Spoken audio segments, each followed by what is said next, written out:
Hi, I'm Ricky Sharp. I was co-designer of the Solo Vulture. It is targeted at bass and guitar, but it can be used for a lot of other instruments, for example violin, brass instruments and keyboards. On this one we have an input gain setting which goes from 5 to 35 dB. For the 5 and 15 dB inputs, I would suggest they would be more used in a studio application where most of the gain it can offer is not needed.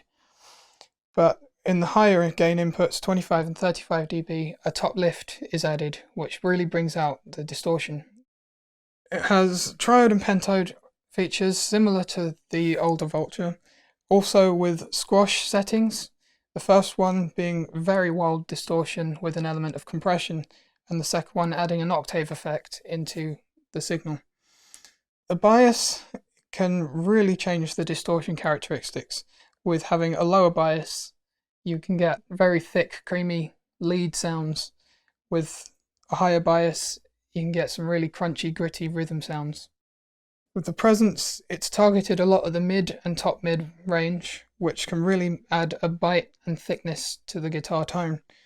You can use that in conjunction with the low pass filter, which can roll off the top end at varying degrees depending on how focused on the mid range you want that. This unit also has a mid-lift control, which the frequencies relate to musical notes, which can fit anywhere if you're playing in a certain key. Another useful thing with this version of the Vulture, you have two channels, clean and dirty. The dirty, you can get some wild distortion tones in a huge range of very clean to very distorted.